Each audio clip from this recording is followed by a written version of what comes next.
Racism. It is the third rail of American politics. Gun violence has become as American as guns themselves. Combine the two and you get a crisis that most politicians run away from and almost no one wants to talk about anymore.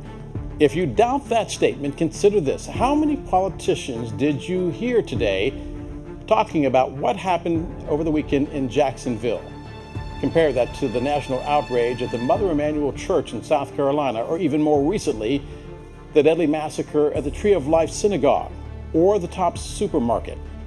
This weekend, they converged once again, this time at a Dollar General store in Jacksonville, Florida. This time, 3 people dead, and no one thinks this will be the last. I'm Del Walters in Washington. This is a Scripps News special report. Deadly racism, the Jacksonville shooting.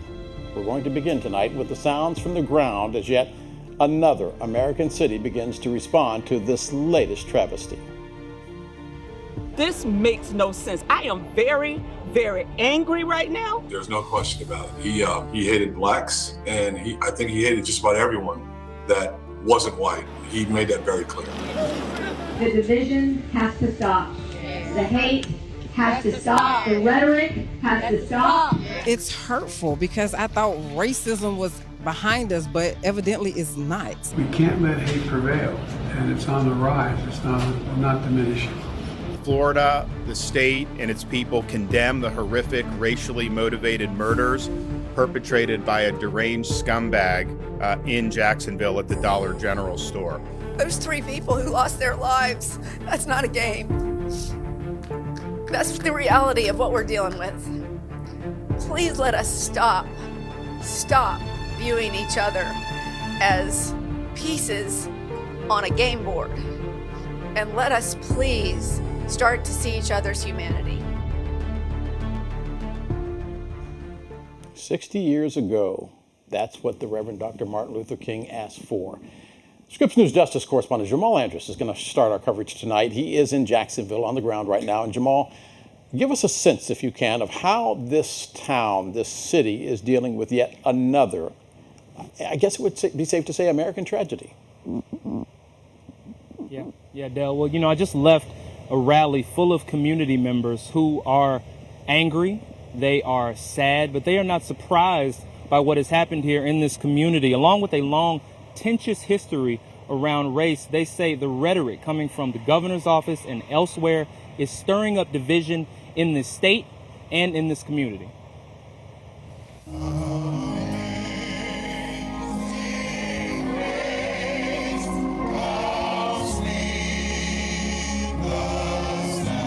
As the community of Jacksonville, Florida reels from a horrific racist shooting at a Dollar General store, local, state, and federal officials are vowing to bring justice for the 3 people who lost their lives. How do you explain to her where her father is? This is what this is about. The FBI has launched a civil rights investigation into the deadly attack. The Justice Department is also investigating the rampage as a hate crime and an act of racially motivated violent extremism.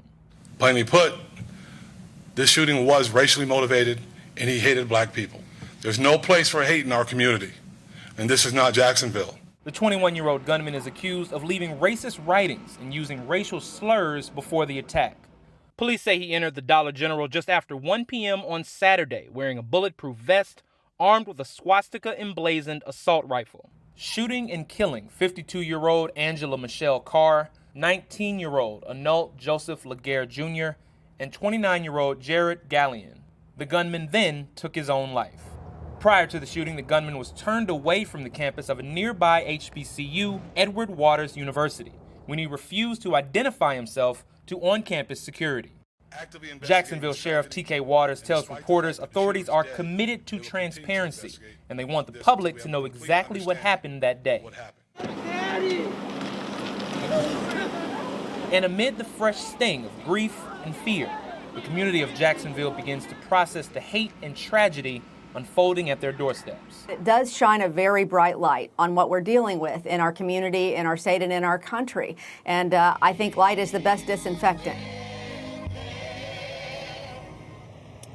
Del, I mentioned that rally that we attended just a bit earlier. So many people I spoke with were particularly touched by the death of Gerald Gallion, who leaves behind a 4-year-old daughter. Obviously, there's been this long stigma around black fathers and their children, and the idea that this person is leaving behind a 4-year-old daughter by no fault of his own. There were also several graduates and alumni of Edward Waters University who were worried about classmates, friends, faculty, staff, and who believe this shooting could have been so much worse had it taken place on that campus. And for those of you keeping count, this is one of more than 470 mass shootings in 2023, and yet another, as you mentioned, based on racial hatred. Del.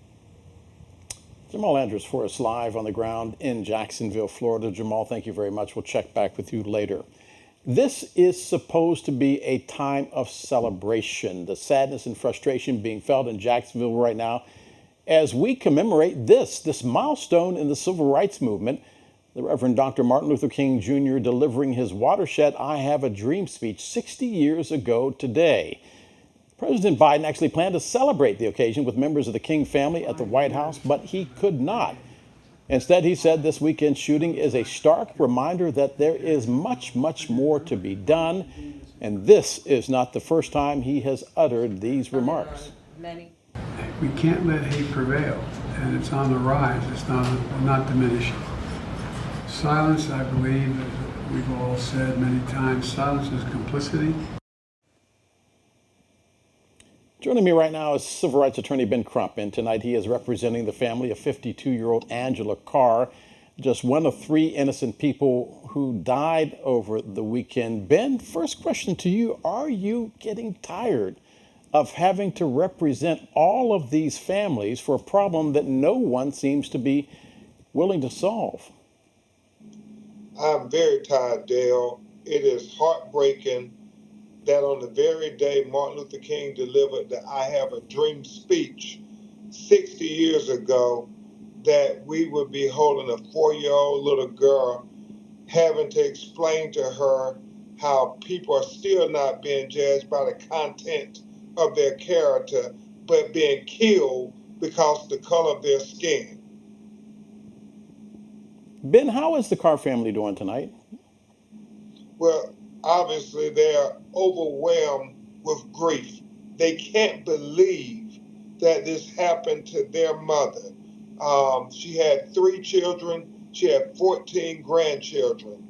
Also, we represent Jaisha, the Gallon, the daughter of Gerald Gallon, who was the young man who was also killed by this young white supremacist.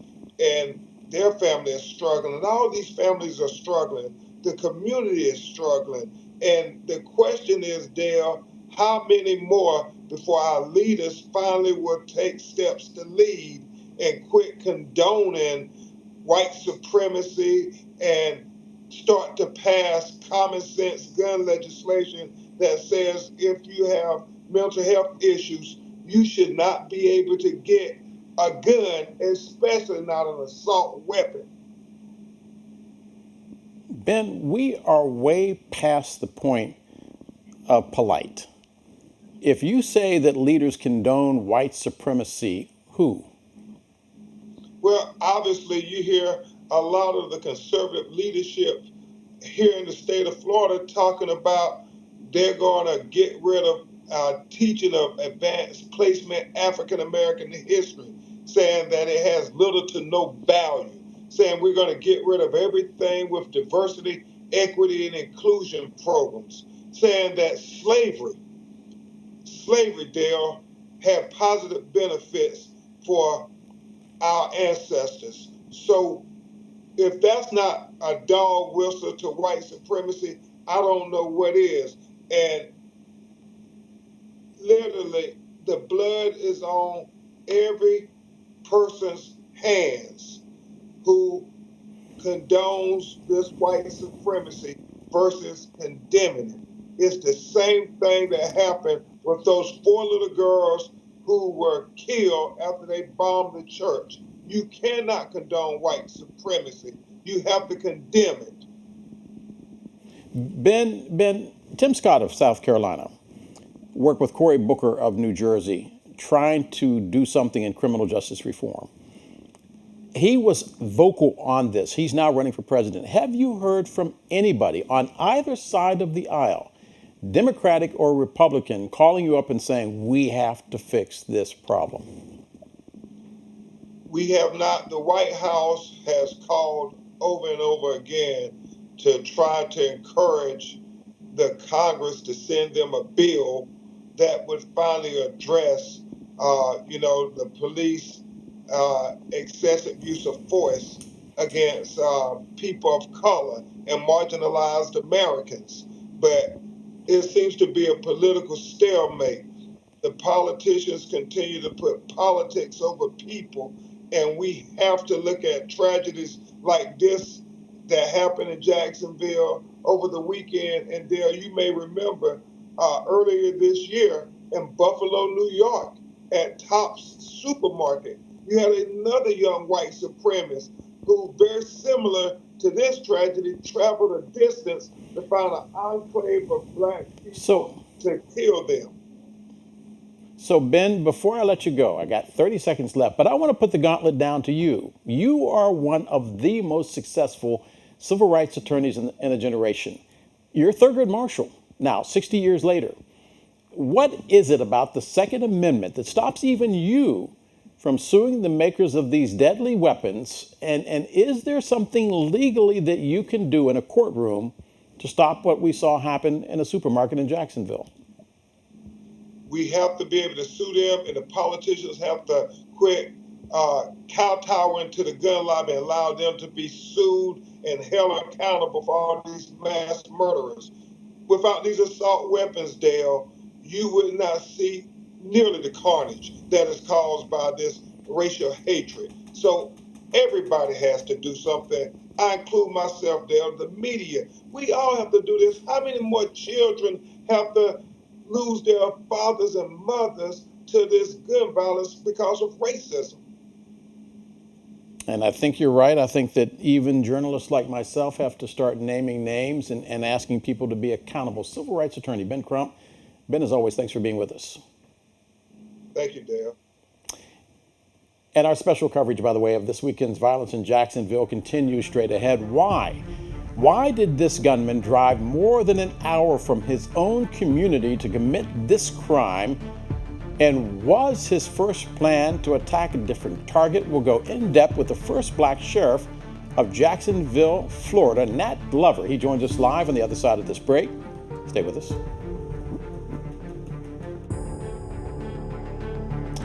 And Tuesday morning on Morning Rush, by the way, the team is going to speak to Jacksonville's mayor. Donna Deegan is going to weigh in on how her community is now responding after this latest racist attack. That's coming up Tuesday morning on Morning Rush, 10:30 Eastern Time. Mark your calendar.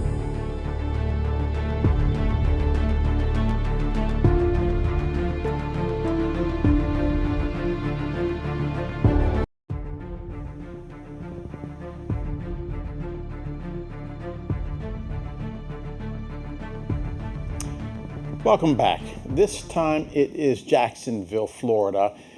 Jacksonville that finds itself in the crosshairs of deadly racist violence. Jacksonville now joining Buffalo and Pittsburgh and Uvalde and Charleston, South Carolina, and so many others. The Jacksonville sheriff maintaining a 21-year-old white man left his home in Clay County, Florida, Saturday afternoon. He then drove north about an hour to the campus of Edward Waters University. That is an HBCU in Northwest Jacksonville. He was turned away by campus police, made to leave because he refused to properly identify himself. But then he drove west a few blocks away toward a Dollar General store, and deputies say he was armed with an AR-15 assault-style rifle and a Glock pistol. He went into the store and then started shooting. When it was over, 3 innocent people were dead. That is when the gunman turned the weapon on himself. Nat Glover was the first man ever elected sheriff of the city of Jacksonville back in 1995. He also served, by the way, as president of Edward Waters College for 8 years. And Mr. Glover, thanks for being with us. You grew up in Jacksonville in the 40s during a time of segregation. Racism was hidden behind masks and closed doors, but now it seems to be out in the open. What was your reaction when you heard about Saturday's attack? Well, I was deeply saddened to hear the news that we had people who lost their lives because of something that, really, if we'd have been a little more proactive, we could have prevented. And when I talk about that, I talk about a person who has the type of weapon that this individual used and was able to acquire that type weapon to be able to commit the kind of crime that he did perpetrate. Axe Handle Saturday. You were 17. You were headed into the chaotic scene of the KKK attacking black protesters during a sit-in. You say it shaped your life fighting justice. Today, are you convinced that this younger generation is going to pick up the torch that your generation is passing on? Optimistic, no question about it. I think we're going to experience some incidents that one could construe that it's a setback. Uh, but I can tell you, there's always been saying that hope a lot of people use, in that sometimes you move forward 2 steps and then back one, but you still can't forget the fact that you're further than you were. But I can tell you right now, we do have a toxic environment as it relates to politics. And it seems like that the politics outweigh the needs of the people. So we just need to get that corrected. I'm hoping we just in a period where when we get the situation solved, we'll be better off than we certainly are now. They may not teach about Axe Handle Saturday in textbooks anymore in Florida. How concerned are you about a political climate that may not teach about what happened in Jacksonville over the weekend because it makes people feel uncomfortable about the subject of race and racism? And it's a good question, because I'm very, very concerned about that, because I am convinced that these younger people are the ones that we have to look to for the future, for a future that's inclusive. And if we don't teach them what happened in the past, then they can't give the priority to correcting the problem in a real, true way.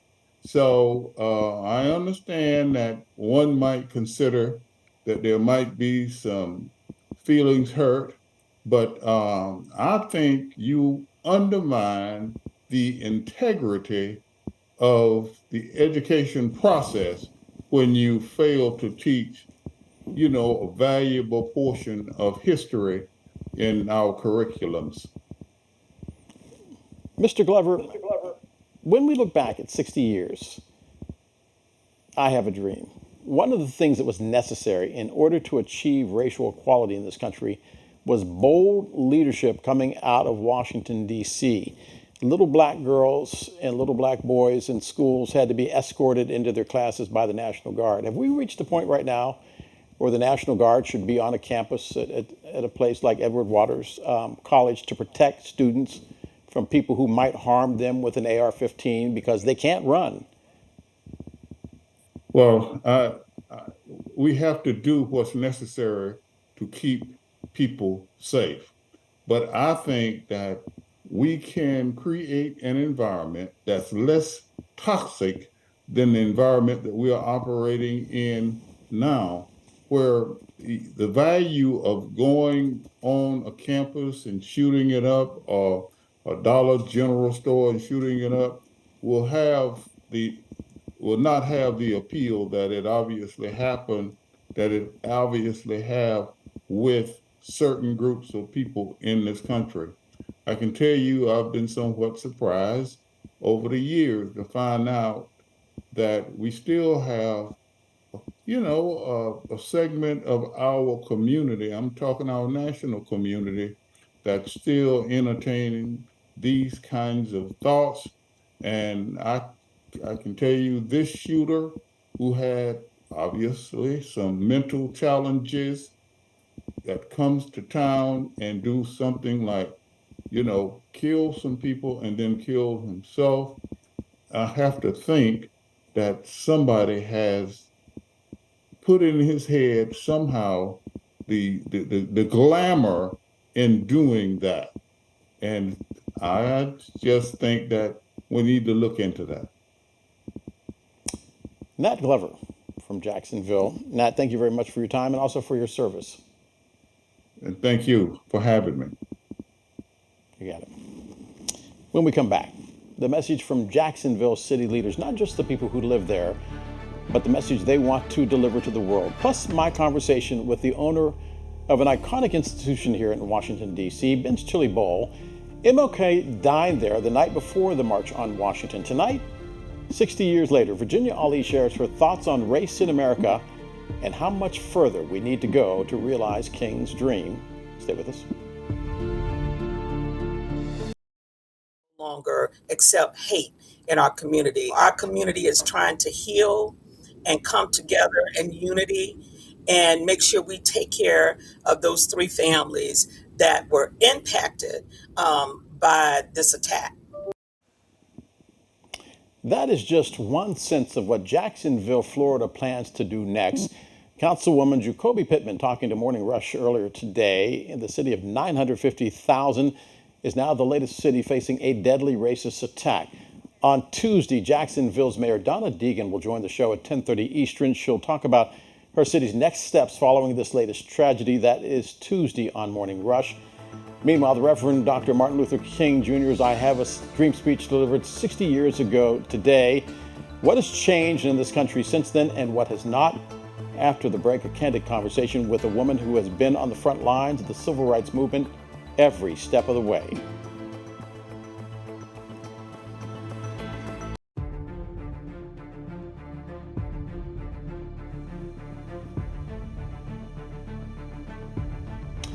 "60 years ago today, America embraced one man's dream. 60 years later, are we better off or are we just treading water?" It comes on the heels of yet another racist attack in America, this one in Jacksonville, Florida, as we have been reporting. Another gunman opens fire, another hate-filled manifesto that stated he wanted to kill people just because they were black. And this lesson from history, just days after Dr. King told America of his dream, 4 little girls in a Birmingham church lost their lives when a bomb went off. Lest we forget, that speech was the high watermark in a civil rights movement that started to show signs of stress from within. Militants wanted more, moderates wanted more time. America could not wait. And lest we forget the widespread violence that followed Dr. King's assassination. 60 years later, there are signs of progress, a new racial reckoning, a black president, and a belief that perhaps King's dream can still come true. Through it all, there has been one constant, Virginia Ali. She is the matriarch of Ben's Chili Bowl, which is a Washington institution. She remembers that young Baptist preacher who paid a visit on the eve of the march and then kept coming back. King came here. Yes. How many times? Oh my goodness, a few times during 1963. I don't recall having met him prior to 1963. I might have, but in 1963, when the civil rights movement was in a big part of the country at the time, and you're seeing it on TV every day. And then Dr. King comes to town and informs me that he's planning to do a march here to bring emphasis to the injustices of black people. As a matter of fact, he told me on one of those visits that he had met with President Kennedy. He and a few of his comrades, I think A. Philip Randolph and maybe John Lewis, and whom else, I don't remember, but he told me that he met with President Kennedy and told President Kennedy that he wanted to bring a large group of people here to bring emphasis on the injustices of black people. And he said, President Kennedy said, we want to help, we understand, but we don't think it's a good idea for you to bring a large group of people, because if there's an incident, it will set your movement back, Dr. King. And Dr. King responded with, there won't be an incident. He brought 250,000 people here that day. No incident. Just a beautiful, inspiring day that made us all know that change is going to come. The customers, they came here. Did they know that it was such a big event? Prior to the march? No, not at all. None of us expected that kind of crowd. And the variety of people, all walks of life, Hollywood represented, all colors, all ages. And when Ben and I were there, I mean, it was a sea of people. Just people, sea of people. So it was definitely, and after we all listened to the programs, Mahalia Jackson singing and all those wonderful speeches, and then last, that final I Have a Dream speech, change has got to come, yeah. You can answer this question better than anybody else. Are we better off? We've made some improvements. And we've got a ways to go yet. But we've made some improvements, yeah. Dr. King, when he came to the restaurant, entourage, lots of people around him, vain, how would you describe him? Just a very dignified, quiet, calm, strong person. Easy, I think I felt like he was comfortable in any setting. Very, very responsive to people. You know, when he would come in, I wanted to spend time with him, but so did so many other people. And he did his best to accommodate folks. He did his best to greet and meet and have a little conversation with everybody, at least to shake hands. He was never tired of that. Reminded me, you know who else is like that? Man, Barry. There is a sense that that one speech changed everything. And so much emphasis is placed on the speech, they forget about the movement. What was the movement really like? The movement was all about equality and jobs at the time. Equality and jobs and making this a better world, not just for black people, but for poor people in general. And it was equality. Treating people the way you want to be treated. That's what I call it. Be kind to each other. Learn to live and understand each other, accept each other. It was all about nonviolence, which because of his strength in that field of being nonviolent, people wanted to help and people wanted to follow him. We were inspired by him. You know what's changed? This restaurant.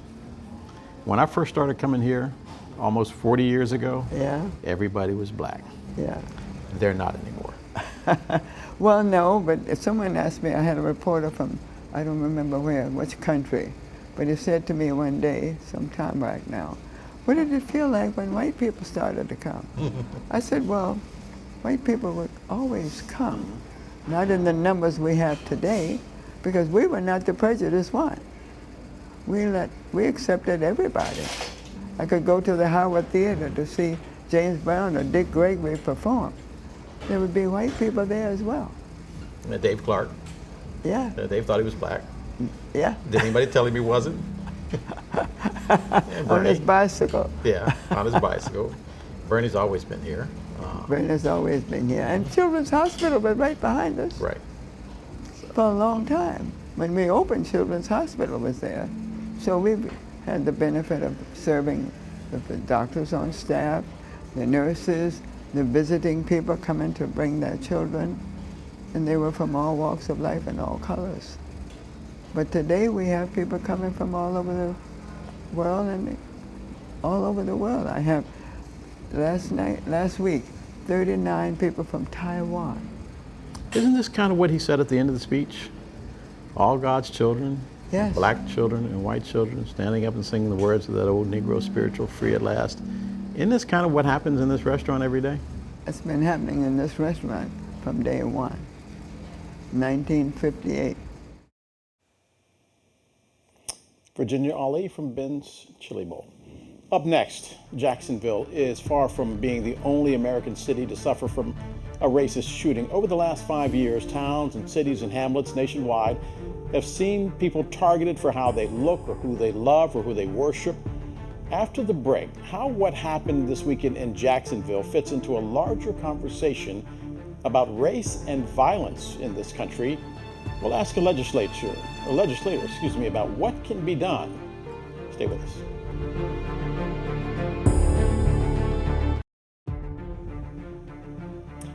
Our special report tonight because of this. Another town, another American city devastated by a racially motivated shooting. Black folks on Jacksonville's west side tonight grieving. 2 days later, a neighborhood and a city are now starting down that long road to recovery.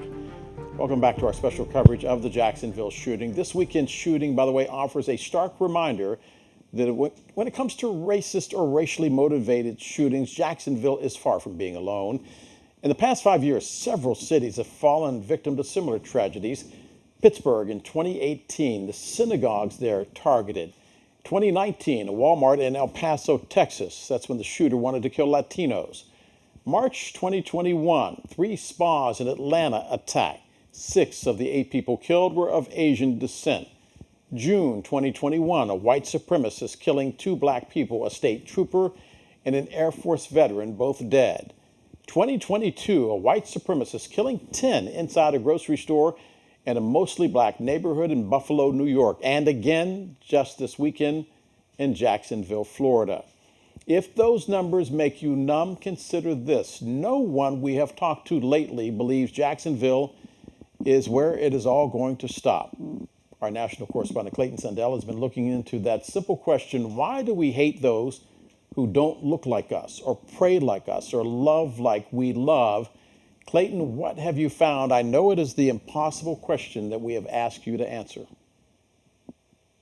Hey, Del, good evening to you. So it's probably not much surprise to hear that racist and bias-motivated crimes are on the rise in this country. And one of the toughest questions right now is, how do you stop a potential shooter before hate and guns become a lethal combination? 2018, Pittsburgh, a gunman with a hatred of Jews kills 11 people at a synagogue. 2019, El Paso, 23 people are shot dead, the deadliest attack on Latinos in U.S. history. 2022, Buffalo, a white supremacist kills 10 at a supermarket. All the victims are black. Now Jacksonville, the latest community where hate and gun violence mixed into a recipe of death and tragedy. A white gunman went on a shooting rampage at a store near a historically black university and killed 3 black individuals. The federal government calls these white gunmen one of the most persistent and lethal threats, racially or ethnically motivated violent extremists who promote the superiority of the white race. According to the FBI, from 2020 to 2021, hate crimes jumped more than 11%. 60% of all hate crimes counted in 2021 were racially or ethnically motivated. Black people were most often the victims, more than 3,900 that year, and police say they were specifically targeted in Jacksonville. There's no question about it. He hated blacks, and I think he hated just about everyone that wasn't white. The threat of hate-motivated shooters means stores, schools, and synagogues like this one in Pennsylvania must constantly drill to prepare for the worst. Break a mirror. You now have something sharp you can jam right in their eyes. But groups working to prevent gun violence say there are better long-term solutions. Many of them deal with making sure that if someone has the desire to act dangerously with a firearm, that there are barriers to them getting one. The Brady Campaign to End Gun Violence wants a national law to prevent people convicted of hate or bias crimes from buying a gun. Right now, only 7 states have similar laws. I know that there may be some who will take a look at this particular shooting and say, well, X gun law wouldn't have stopped this person, but it may stop the next person. And advocates say it would help protect people like the ones in Jacksonville, murdered while doing the most ordinary things. They were just black going shopping, which reminds every one of you, until we can fight all of this racism and anti-Semitism and homophobia and misogyny, till we get rid of all of it, all of us could be the next victim. Now, of course, hate crimes and gun violence have a long history in this country. Go back to the Wounded Knee Massacre in 1890, the Tulsa Race Massacre a century ago. But activists and academics say the major difference in 2023 is how fast and how easy it is to get a gun. Del? That toxic combination. We started the show with Clayton Sandell for us in Denver. Clayton, thank you very much. Diane Hart is a Florida state representative. She's also a Democrat and serves as the chair of the Florida Legislative Black Caucus. Representative Hart, thanks for being with us. We cannot ignore the racist climate in your state. How concerned are you that what happened in Jacksonville over the weekend, one day, perhaps soon, won't be taught in Florida schools? You know, I want to thank you, first of all, for allowing me this opportunity to have this conversation with you. As the chair of the Legislative Black Caucus, my hope is that we won't just hear another speech coming from our elected officials talking about how sorry they are and, we hope you mourn. And we need to come up with some real gun legislation. If you all are aware, this past year, we came up with what we call permitless carry. Maybe it would not have stopped this shooter, but it certainly will stop someone else if we had put forth some good gun legislation.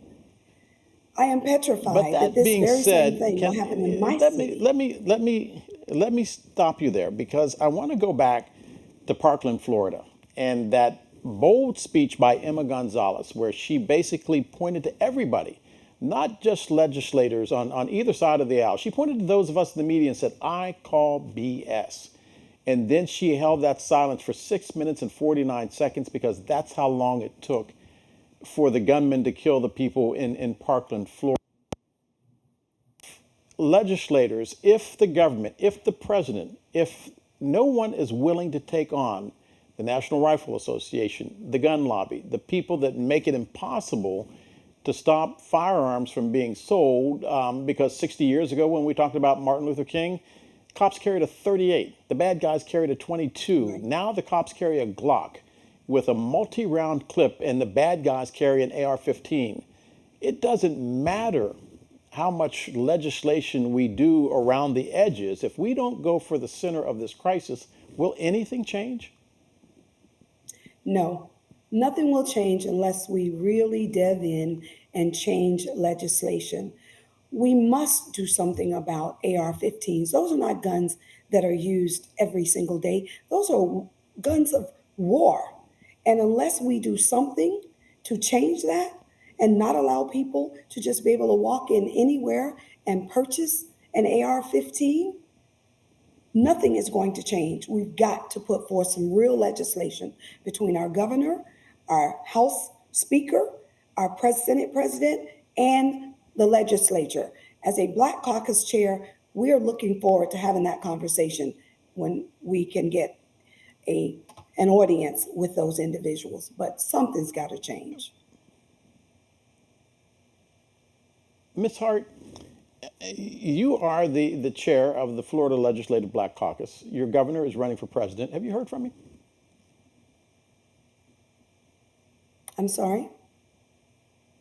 Your governor is running for president. You are now the chair of the Florida Legislative Black Caucus. I'm assuming he wants black votes. Have you heard from him?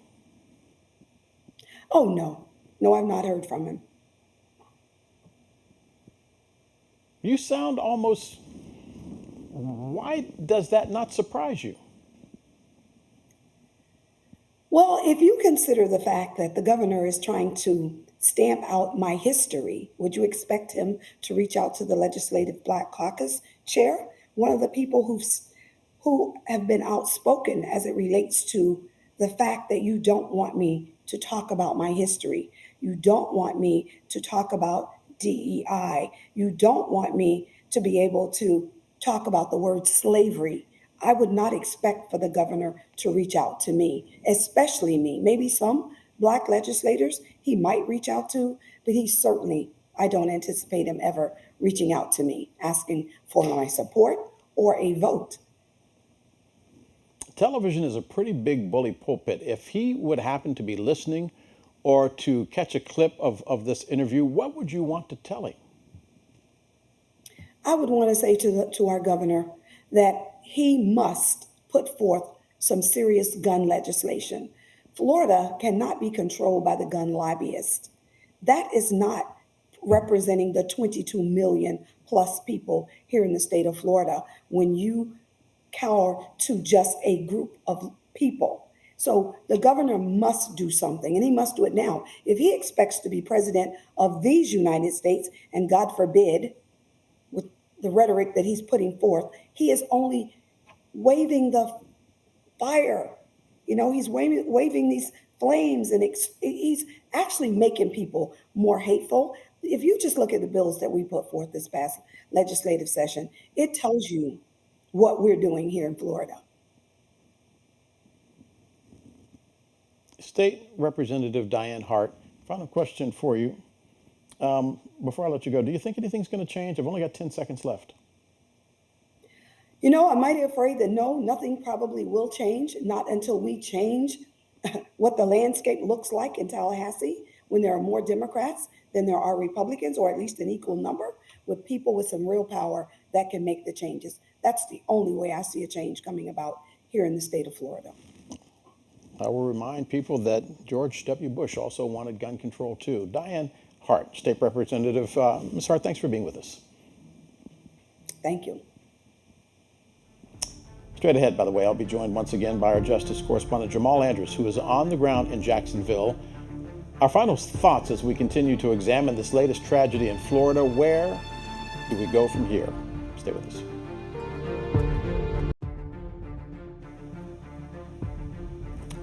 I'm joined once again by our Justice correspondent Jamal Andrews, who is live in Jacksonville, Florida. Jamal, this attack coming at a painful time in Jacksonville's history.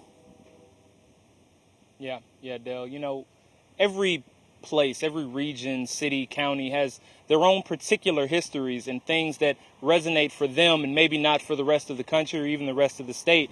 Here in Jacksonville, Axe Handle Saturday is one of those such events. You know, more than 60 years ago, August 27th, 1960, about 200 white men, a mob of people came to this city and terrorized people that were staging a sit-in, you know, beating them with axe handles and baseball bats. And then when the police were sort of stepped in, instead of stopping that white mob, they essentially arrested somewhere around 50 black people that were at that event and charged them with inciting a riot. You know, we had Nat Glover on earlier, and he said that he stumbled upon this particular riot and essentially ran to the police looking for help and received none. And so, you know, I think one of the things that comes out of an event just like this one is the idea that you got 60 years in between those 2 points. Countless changes in our country, a black president that many people would cite. And yet there is racial terror a day before the anniversary of this racial terror. And so I think for a lot of community members that I've spoken to, they can't help but connect those two events and wonder how far have we really come, Dale? Jamal Andrews for us on the ground in Jacksonville. Jamal, thank you very much.